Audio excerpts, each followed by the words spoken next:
What is up, fight fans? I am Jason Burgos for SureDog.com. I hope you are all staying healthy and safe in this new status quo we now live in. This interview will be a part of a series chronicling the effects of the coronavirus pandemic is having on folks in the sport of MMA that we love. My guest to speak on the topic's effect on his life and his career is a veteran of the UFC's featherweight division. He reps not only the Tiger Schulman MMA team as a fighter, but he's also a sensei and shopkeeper for the Tiger Schulman School here in Queens, New York. And he is the always super cool, always super gracious Julio Arce. Julio, my man, how the heck are you in this new world we reside in now? It's a new world now. You know what, though? Staying as positive as possible in this thing. You know, although it kind of puts a pause on the fast-paced lives that we lived, it also comes with some positives. So, you know, that's it. You know, we have a roof over our heads. We kind of just get to stay in. And, you know, we're making the most of it, just as long as everyone's just staying healthy and just, you know, not touching their face. Try not to do that. Just, no, I don't want to do it. All right. Really? I try to do the knuckles or backhand, which makes me, I'm sure, look very weird, but at least it's not front hand. Sometimes you can't help it. It's just instinct. Your eye itches. And of course, this happens for me. Like, your shoulder. Yeah. like I have never really had allergies, and all of a sudden I've developed allergies later in life. And now, this last couple weeks, my eyes are itching. The first time I'm really not supposed to touch my face, my eyes are itching. So it's like, trying to scratch them and stuff. But so many questions to go into. This is the rare time that, I talk to a fighter that does not have a fight coming up or just had one. But we are living in rare times, like I mentioned. Without a doubt, fighters that have bookings have lost them all over the industry going into April now. But something many may not factor in is that many fighters don't live off just their fighting purses. They have side jobs. And like you, many are instructors and coaches at gyms or some of the gyms they train at. You run the Tiger Schulman Bayside spot. For the folks outside of New York, a lot of businesses, they don't know that here, a lot of businesses are closing indefinitely, including gyms, to aid in this whole social distancing, flattening the curve stuff. When you first heard this was happening, what were your first thoughts, when they closed down all the gyms here in New York and all this stuff in the businesses? And was there a surprise, or you kind of saw the writing on the wall the last few days? You know what, as it kept leading up and they kept saying that they were closing places down, I think it was inevitable that we are eventually going to have to close our gym. So the great thing about, our organization is that, it's not just one Tiger Schulman school. It's, 50 other locations. Yep. And we had a meeting of the minds, and it was like, you know what? We're eventually going to have to close our doors for the time being as this whole thing passes. But this creates a lot of opportunity because now we have some of our instructors actually that have been doing videos on Twitch, teaching classes. So we're promoting it. And it's great because, it's showing that it's like, okay, yeah, we have to stay home, but there's more than one way to work out. It's like, all right, look, join us on Twitch. Join us on Instagram Live. Join us on Facebook Live. We have to have one of our instructors, Nick Pace. He's a UFC vet. He was one of the first, bantamweights in the UFC, and he's been doing classes live through Twitch, and it's been an amazing response. So it's like, although it sucks that we have to close our doors for the time being, it creates opportunities somewhere else and start really using. The social media is a great platform because, people usually have to post, pictures of the trips and this and that. No, use this for this now. In this time of that, people feel like they're trapped at home, that it feels like they're locked in a cage. It's like, now it's a perfect time to use your platform to then, some people are reading books like celebrities are reading books to other people through their Instagram or to other things. Our instructors are doing classes through Twitch, Instagram Live, or Facebook Live. So it creates a lot of other opportunities. And I'm going to talk to Mark Montoya a little later. I mean, he runs a MMA gym, but his gym is also like a school. It has kids coming in, and a lot of people outside of the tri-state area may not realize, they don't Tiger Schulman with UFC, but Tiger Schulman has had, like you mentioned, it has schools all over the area, like legit schools where kids go in. Now, this has been a story going on for the last couple weeks. What has just been the last couple weeks been like as more information comes out? Don't touch the face, like we talked about, and trying to, have classes with kids who, luckily, kids seem to be the one group of people not as affected by this really, but like how has it been? Just like, do you have to do extra cleaning at night? Do you have to disinfect everything the last few weeks, just trying to prepare, talk to your students about not touching? Like, martial arts is like the antithesis of social distancing and 6 feet. Like, how have you been dealing with just trying to instruct the last couple weeks?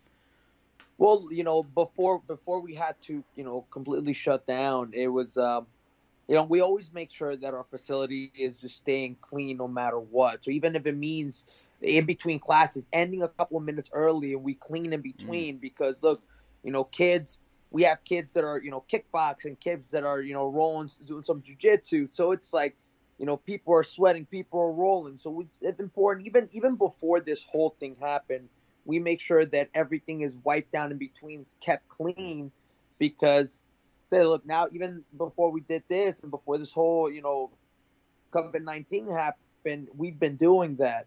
So we're always providing a clean facility for all of our students to make sure, like things like this, don't get spread around. And then when it started, we actually upped the cleaning even more. And even we had to like deep cleaning and making sure everything was done from top to bottom. Every corner is done. It's just be immaculate what we're doing. How does this affect your personal finances in the coming weeks? Does this put you in a bit of a lurch in terms of bills, or are you okay for a while? But maybe because you get these good paydays from the UFC and on the side and stuff like that. Or is there like a, hey, if this goes on for 2 months and the school's closed for a few months and I'm not getting fights either, is there kind of like that thing, man, in a few months I could have some problems, or you're good? You know what? Like, thank God, like I have the right people around me, so I was guided in the right direction with what to do with like my finances, whether it's with the UFC or even running our school in Bayside, Queens. It's like we make sure that everything is set, because then when the times like this hits, we're all in shape for a fight. Yeah. You know what I mean, figuratively speaking. So luckily, we are in shape for a fight, and we have nothing that's going to be like super detrimental to us. Although it sucks because we can't go in and teach and do what we want to do, it's still like we made sure we were prepared for times like these. And does that mean like not just only you, like any other staff that is at your school? Like, are they good to go for a while too? Everybody's taken care of? Yeah. Oh, that's awesome. Yeah, everything was taken care of. So because it's like it's tough, man. Like I know a lot of people, depend on their jobs, and like especially people that always have to shut down all of a sudden. It's like, and they don't get paid because they, their work doesn't pay them unless they're there. It's like, no, it's like we were all covered, so we were all like taken care of. So it's good. It's it's just preparation ahead of time. So even if something like this happens, we're all still good to go. We're still in shape. Do you feel like the worst for the students? Because, it's bad enough. They, here in New York, schools are closed till middle of April for pretty much a month. And now they can't even go to the facility and work out all that extra energy and stuff like that. Like I mentioned, it seems like they're the group that are less affected by it. So maybe we want to give them a chance. But, is that like the frustration too now that, you are a long-time instructor for kids? You were in that position. You came through the Tiger Showman system as a kid. Is it like, damn, man, this is messed up for them? They're just gonna be stuck at home all the time now. Yeah, like it does suck. So it's like a place where they come in, that is my second family. So it sucks because like you're like, all right, now, through all this stuff, it's like through all this stuff that's going on, it's like it's stopping them. But this is the great thing about the fact that like all these kids now are on social media and stuff like that, and they follow us. So that's where that platform comes in. I mean, the other day, my teammate Nick Pace, like I was telling you, he did a class and he had 150 people watching it, and it's all kids with their parents sending them videos of them working out, which is great. So, like I said, although it sucks we can't go physically teach them, we are still finding a way to be able to deliver the classes to them. And not just be like, what, guys, I'll see you in like a month. Hopefully this blows all, this passes on and then we're back to business. Like, no, we're still trying to find a way to be able to teach our classes and to be able to keep our students engaged. I mean, the response was amazing. and we're gonna be doing more and more and more of that because it's the right thing to do, and it's like, look, we have opportunity to build somewhere else, and it's a great start to it. Just the fact that 150 people from all different Tiger Showman schools and his location in Tottenville and Staten Island, we're watching it. It creates a buzz. It's going to be a huge, it's gonna be like a huge kickback at the end of it once this whole thing passes over. So it's pretty exciting. I can't wait to we like kind of bring out even more. So. Now, you weren't training for an upcoming fight, but I have no doubt you train actively as this has continued to get worse. And since the testing is not where it needs to be here in the U.S., at least for now, the numbers could be far worse than we know so far, especially for us in a densely filled city like New York. Man, I fear for my girlfriend going on the train every day. In the back of your mind, have you sort of worried, training is probably not a good choice right now for you personally? Because essentially MMA training is the opposite of 6 feet away and social distancing. Yeah. Have you been like, I'm training, do I have it? Does this guy have it? I don't want to think he has it, but has that fear come into your mind now when training?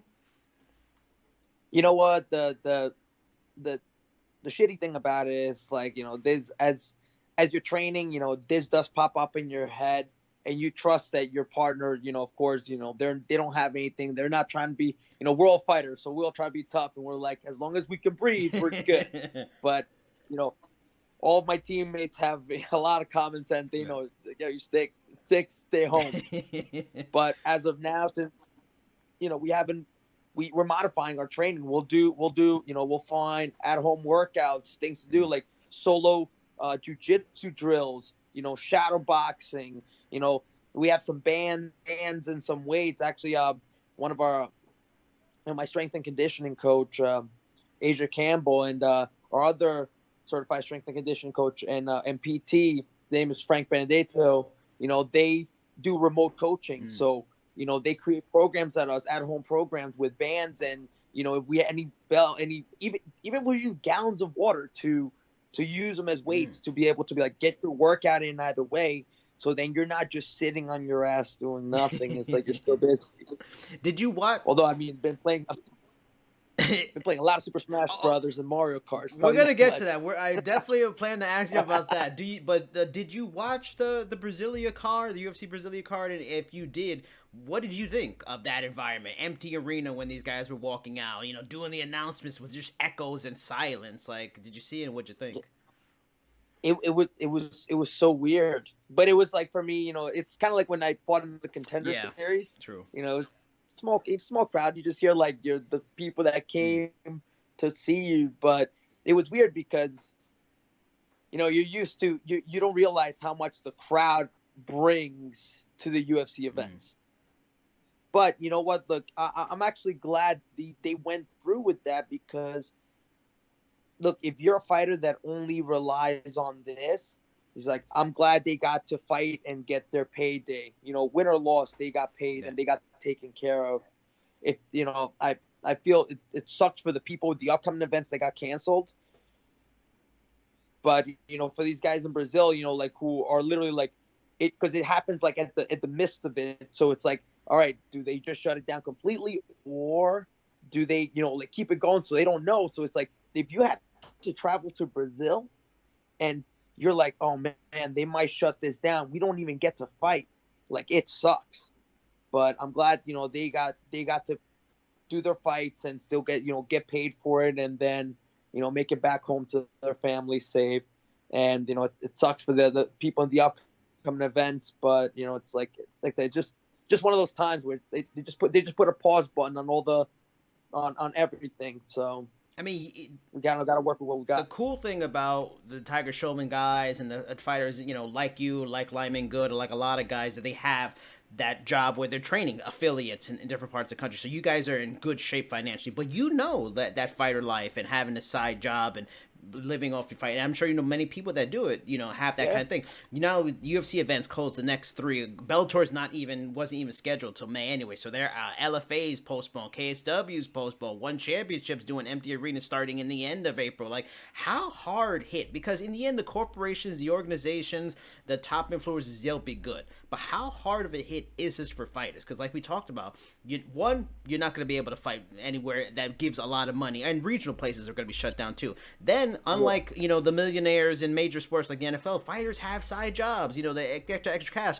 but those side jobs maybe close. Like my job is closed for the next couple weeks. Like, how hard is it for fighters right now? They have no a lot of them may not have avenues to make any money. I know it hurts. It freaking hurts. It hurts to see that because, like you said, other big corporations that we got like the NFL, the NBA, like, yeah, they're gonna hurt, but they're good, and their players are good. They're making millions of dollars. Like you see the NFL thing, you see their numbers. Yeah. Good Lord. Like you're like, oh my God, it's like they're making this much, and like of course we, what fighters make is not even close. Yeah.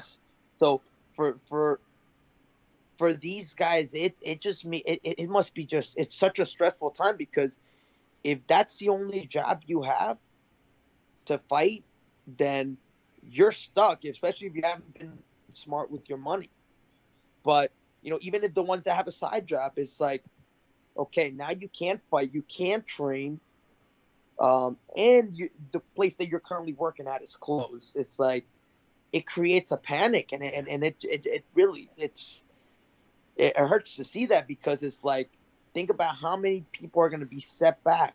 How many people are not going to, even when this thing, blows over, I hope is soon, is how many people are not going to be able to fight because they just can't financially afford it. Yeah. So it sucks. It's like, I feel for them. It's hard, but I know, like, since we're all fighters at heart, and it's like, I know they're all going to be able to pull through, and they'll be able to find a way. I definitely want to talk about the happenings in your career, stuff like that. You last competed in November at UFC 244, hard fought split decision. Lost to Hakeem Dawodu. What were the big takeaways for you in that fight? What was it? What was he? What you expected? Was he better or worse than you expected? Did you feel you made key mistakes that cost you? What were the takeaways from another close loss? You know what? It was this was one of those fights that it was stylistically, it was like it's like we kind of in a way stalemated each other somewhat, and it went close where it could have gone to either one of us, and it went to him. And I think my takeaway from it is, I think just I could have done more. I could have done more to take it. And like, it's not on him. Look, I was able to take him down. I don't know. It's like I ended up going to playing his game instead of my own. So like I took that back, and I'm like, you know what? Let's really readjust it. Let's just like start implementing different game plans to be able to be. It's like why didn't you shoot enough? Why didn't you shoot? Do this, do that. Like, instead of looking at it like, fuck, man, I lost and they screwed me over. Now I was like, I dissected it, and I was like, I can do this more. I can do this more. Why didn't I do that? Let me start doing that more. And, it's just going to learn from it. Look, even he was upset at himself after that fight. Even he feels like, oh, it's like, he's gonna be like, I'm gonna be the first one to knock Julio Arce out. And I was like, all right, cool, man, whatever. And he left there more disappointed than I did. I was like, God damn. But it's like, it's like, look, my loss at like the one before that in MSG, that was another close one, and this one was a close one. It's like for me, I end up going into their game plan, and I gotta clear away from that because I'm comfortable on my feet. Yeah. But I should be shooting more. I should be doing this more. So that's what I've been doing, and just like, right now in training and just really adding to my arsenal. And I'm glad you brought up the last time at Madison Square Garden, because these two times in the Garden, you came up short, both tough split decisions. The last time Shane Burgos, Lyman Good, they both won their fights on the same card. Is there a part of you that feels like, fuck, am I just cursed in this building? Like, damn, again, split decision again. Like, which is such an important place for New Yorkers, man. Madison Square Garden is a good place. But are you like superstitious on some level? Like, I don't want to fight there for a while. I'm good with Madison Square Garden. Nah. Barclays, fine, but like, how does that go? You know what? No, I think it's just more of me internally. Like I actually hired a sports psychologist to kind of really say, it's like, what is it that is giving me like a roadblock to this? What can this like I said before, it's just things that I could be doing better that maybe I'm not seeing. Maybe mentally there's something that there's like holding me back, because like I can win these fights, but it's like, what is it? It's like, what is it? Why am I just satisfied to be like, okay, I put up a good fight? No, it's like, I can't be satisfied with that, which I'm not. But it's like, look, I've been talking to sports psychologists because maybe there's something in my mind that's holding me back and I don't know what it is. And maybe they can be able to bring it out. Said I'm taking every step to make sure that when I make my comeback, it's like, whether it's mentally, physically, whatever it is, we're going to move past this. I'm going to come back a lot more vicious than I have in my other fights. Was there any plans in mind, like pre-coronavirus pandemic, about possible return dates? Were you out since November on purpose, just kind of recharge and rethink everything? And is there a time frame you have in mind, like assuming everything kind of gets back to normal, hopefully in May or June, that you'd like to get back in the octagon? Look, hopefully, I'm looking to get back, I would say like midsummer or towards the end of the summer. We'll see what happens, depending on all this going on. But yeah, I took the time off to just really kind of reevaluate everything and just kind of reassess, fix a bunch of things in my game, so then I can just then move forward from there. Sometimes we need this. We hit like a little bit of a funk, and everybody needs this, and it's just like fighting nonstop. The way we all have it, it gets to a point there's going to be that one fight just like, oh, crap, I'm just not feeling it. And you just don't want to feel like that. So I think, if I would have fought again, it wouldn't have been a good thing. So I think I'm taking this time off and be like, okay, let me fix it. Give myself time to really work on these things to improve my game, whether it's physically, mentally, and then go from there. It's like, there's no rush. Like I said, I have my school, and I'm good to go. And there's going to be things that I'll be able to, I have other focuses that I can work on right now, and then really focus on making my comeback. Hopefully, midsummer or end of the summer. A notable thing for you in your career during this time is you're kind of in between management situations. Both Lyman and Shane showed on their social media being wined and dined by the Coward brothers and signing with first round management. What is your situation? Have you chosen a new management home, and also how important is that to make the right choice for a management home for a fighter? Yeah, for me, I'm still going through it. I was supposed to actually go meet with first round management, and due to all this that's going on, of course I had to postpone that for a little bit. So I know I'm gonna try go check out Paradigm, Colleague Sports Entertainment, and then of course first round, and then base my decision of which one to be more comfortable being with, and then take it from there. But as far as right now, since I don't have a fight lined up, and with all this on the sideline, it's like I'm really in no rush to do it. So I get to kind of really look up and do my homework on each and every one of them, so then I can make my decision, just be comfortable with that management, knowing that they're going to be taking care of me as during my fight career. And this sounds like a great opportunity, because you're not in I need to get this settled, because, and we talked about you have these big athletes and millionaires in other sports that they get to go on these free agent tours. You're not on a free agent tour, but you're sort of on a management free agent tour. Is there on some level excitement, like, man, I saw what Shane and Lyman had, that nice booty kissing tour. I can't wait to start my booty kissing tour. This is gonna be fun. All right. Oh, that, yeah, definitely, definitely. Now, the So, people during this whole crisis that have good reason to be panicked and fearful, not buying ridiculous amounts of toilet tissue, fearful like some of the morons we've had lately, are the elderly, yeah. are the people with pre-existing issues. Do you have any friends and family you're kind of really worried about now, especially here in New York? The virus cases are going up, and you probably won't maybe go see them for a while just to be on the safe side.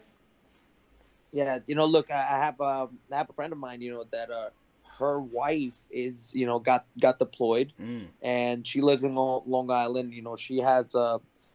She has an underlying condition, and then she has lupus, and Mm. things like that, or people like that. I know, like my mom, same thing. She has Wow. lupus, so it's like I'm nervous for them, and with people that have asthma and this and that, and even if they have no conditions, so I'm still nervous for them because it gets to a point where it's like, okay, I don't want to get caught in the mix of this. I want to be able to stay healthy and safe, and just I just wish I'm always just like where everyone's literally just communicating to either FaceTime or through Skype, and just being like, how you doing? How's this? If you guys need anything, if you want us to deliver some food, to you guys, let us know. I know Yeah. you guys can't go outside because you guys have certain conditions. So, it gets nerve wracking because like, some people in your life that have certain underlying, conditions, and you're just like, I just hope that they're good, that they don't have to come in contact with a lot of people, and that they're just safe. So Man, we were talking about it earlier. My eyes are itching me like crazy. I just want to grab them and scratch yeah. them. All right, one last question is all of us, like we mentioned, we're all going to be stuck in this. For people that are not in New York like us, there's conversations about sheltering in place here, like they're doing in San Francisco, which is Mhm. nuts. So we all may be inside for a long time. So what do you have planned to do inside? We talked about, you got a lot of Super Mario Kart. When I was talking to Brandon Moreno a little while ago, he's got kids, so that'll definitely keep him busy and probably drive him nuts for a little while. Oh I yeah. have one that's gonna drive me nuts. I think your son's kid, so you have a little extra free time of not being driven nuts. What are you gonna do with this free time? I mean, fighters, they love fighting, they love training, you're not gonna be able to do this, and you also are an instructor, teacher. You have that second family you're not gonna get to hang out with. Is it just gonna be a Mario Kart bonanza for the next couple of weeks? I wish, but as of now, like I said, just trying to get the home workouts in. Trying to write a little bit, read a little Mm. bit more, and probably try like learn as much stuff as I can while I'm sitting in here. It's like we got we got YouTube, so you can learn as much things as you can. Of course, I'll be playing some Mario Kart. Be playing, I'll be on my PlayStation a couple of times, and just have fun here and there, and just be able to communicate more. But just kind of really start. I get to take a step back from. I put it to this way: it's like I'm constantly in the driver's seat, and you're driving so fast, you can't look out the window and Mm. appreciate the view because you're going so fast. But I get to kind of take the foot off the gas pedal for a little bit, and just enjoy, like make the pause, create positives out of all this, because I get to take a step back and just either learn something new, read a little bit more, maybe write a little more, be able to just communicate a little more. Like, I get to take my time to focus on things I never really focused on because I was going at such a fast pace the whole time. What are You there know? certain books that you have in mind that you want to read? And when I've talked to a lot of fighters, a lot of them are into like the psychological success books and thinking a certain way for success. Is that something you're looking into? Is that something you want to read more of, or something else? Yeah, I'm reading this book called A Champion's Mm. Mindset, and yeah, and I'm gonna be looking at other stuff to read. So it's like, especially since you don't have to buy books anymore, you can just go on like audio books and things like that. So I'm just gonna keep looking around. Focus a little more on, like, okay, the more of the business side of Mm. things, and just, okay, read books on that. Read books on, like I said, the psychological aspect of it. Read, so look at some videos of some jujitsu moves that you can practice on your own, and you can eventually, when you come back, it's like you start building an arsenal while you're or we're sheltered in, as you know. Is it the kind of thing where when the girlfriend comes over, she's gonna be victimized by these jujitsu moves most likely? Yeah. No, she'll take one of those weights and drop it on my head, bro.